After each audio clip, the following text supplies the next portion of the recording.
The first time I saw Marlene Voss, she was standing on my dock measuring the water line with a tape measure, and she didn't even look up when I asked her what she was doing. Your HOA fees are 4 months overdue, $6,200. I'd start writing the check now if I were you.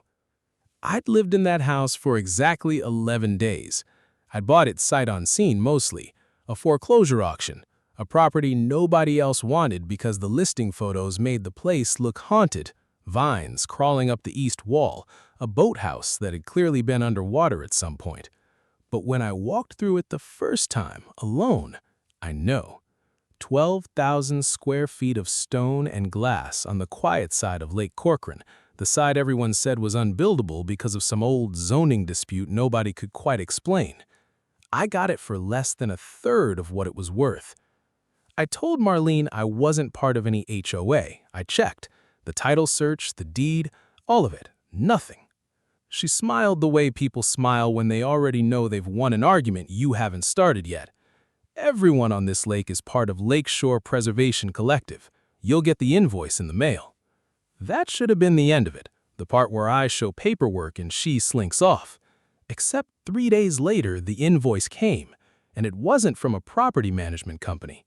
It was handwritten, on stationery with a crest I didn't recognize, a heron standing in reeds, embossed in gold leaf, like something out of an old hunting lodge. That's when I started paying attention. I called the county assessor's office, expecting the usual runaround. Instead, the woman on the phone went quiet for a second too long. "Your parcel," she said carefully, "isn't zoned residential. I live there." "I know. It's zoned as Conservation Trust, dormant. That designation hasn't been touched since 1987. She paused again. "Whoever sold you that house, did they mention anything about a covenant?" Nobody had mentioned anything. The auction company gave me a stack of papers an inch thick, and I'd skimmed them like everyone skims them, looking for liens, not covenants from the Reagan administration. I drove to the county records office that afternoon and pulled the file myself. Buried on page 14 of a document nobody had looked at in decades was a single sentence. Parcel 88B reverts to trust control upon any sale conducted outside direct air transfer. I wasn't supposed to be able to buy that house at all. The auction shouldn't have happened. Someone had let it happen anyway. I went back to Marlene's invoice, except now I was looking at it differently. The Lakeshore Preservation Collective wasn't listed with the state. No filing, no tax ID, nothing. I searched the heron crest and found exactly one match, a faded photograph in a digitized local newspaper archive from 1991, captioned, "Founding members of the Lakeshore Preservation Collective gather to block proposed marina development." 5 people in the photo. I recognized one immediately, even 40 years younger, Marlene. But it was the woman standing next to her that stopped me cold. Same sharp jaw I saw every morning in the mirror. My grandmother had died when I was 9, and I had exactly one photograph of her young, and this was close enough that my hands went cold holding the printout. I called my mother. She didn't answer. She never talks about her mother's life before the divorce, before everything got sealed up the way families seal things up when nobody wants to ask the next question. But this time, I pushed. Why does Marlene Voss have a 40-year-old photo of my grandmother standing next to a sign about a lake? The silence lasted long enough that I knew there was something there. "Your grandmother," she finally said, "used to own that house."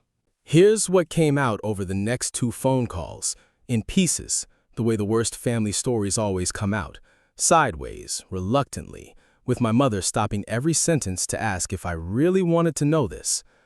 My grandmother and 4 other families had pooled money in the 80s to buy the entire undeveloped shoreline on that side of the lake, specifically to keep a developer from turning it into condos. They weren't an HOA. They were something closer to a pact, a private trust, no official structure, just 5 families who'd shaken hands and agreed the land would never be subdivided, never be sold to outsiders, would pass only through bloodlines. My grandmother was the one who drafted the covenant. The reversion clause on page 14 wasn't a clerical accident. She'd written it herself, specifically so that if anyone tried to sell their share to someone outside the 5 families, the land would snap back into collective trust control instead. Then she and my grandfather divorced, and in the chaos of that, lawyers, custody, a house nobody wanted to deal with, her share of the lake property got lost in paperwork, foreclosed on decades later by a bank that had no idea what it was actually holding, which is how, completely by accident, I ended up legally allowed to buy back a house that was never supposed to leave the family in the first place. Marlene wasn't enforcing an HOA. She was trying to enforce the original covenant, except she didn't know who I was. To her, I was just an outsider who'd slipped through a crack in a 40-year-old agreement, exactly the kind of person the pact was designed to keep out. I went to find her again, except this time I brought the photograph. She didn't bluster when she saw it. She didn't even look surprised, not really, just tired, in the specific way people look tired when a thing they've been holding alone for decades is finally about to be shared. I've been trying to buy this parcel back since the bank took it. 3 years of certified letters to a foreclosure department that kept losing my file. I wasn't trying to scam you out of fees. I was trying to get the lake back the way it was supposed to be before some auction house sold it to a stranger. "I'm not a stranger," I said. "I'm Eleanor's grandson." Something moved in her face. "Eleanor never told you any of this." "Eleanor's been dead 12 years. She never told anyone." Marlene sat down on my dock, the same dock she'd stood on with a tape measure 10 days earlier, acting like the most aggravating person I'd ever met, and for a long moment she didn't say anything at all. "There were 5 of us," she said eventually. "Your grandmother, myself, the Okaffers, the Brennans, and old Walter Diaz, rest him. We promised each other this shoreline would never become what happened to every other lake within 60 miles. Parking lots, jet ski rentals, a Marriott with a fake lighthouse." She almost laughed. "Then, one by one, everyone's kids didn't want the land, or needed the money, or just disappeared into the country, and it was only ever me holding on to the idea that the promise still mattered. So the invoice, the fake HOA name. There's no HOA," she admitted. "There's me and a stationery set I had printed 30 years ago, and a stubborn refusal to let this place die quietly." She looked out at the water. "I wasn't trying to take your house. I didn't know it was your house. I was trying to scare off whoever the bank had sold it to, buy myself time to find a lawyer, do this properly. You were just collateral damage in something that started before you were born. I want to tell you I had every right to be furious, and for about a day I was.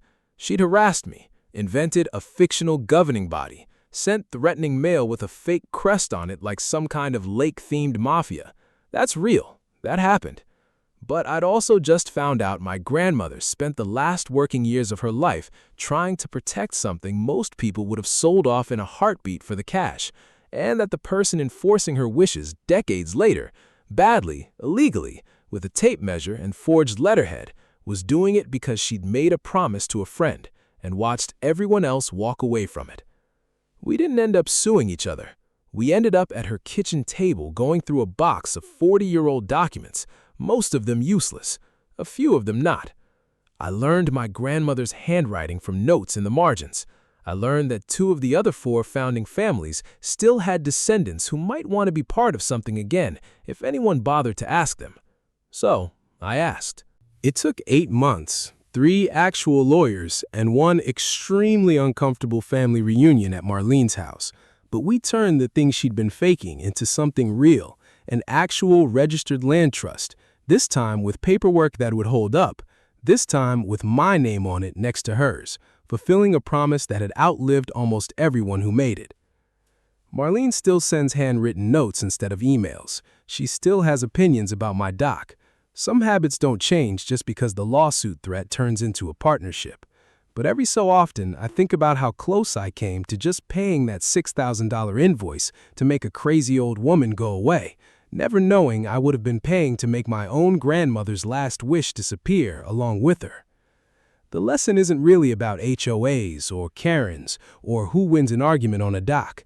It's that the most aggravating people in our lives are sometimes just the last ones standing, holding on to something the rest of us gave up on a long time ago, and it's worth finding out why before you decide they're the villain of your story.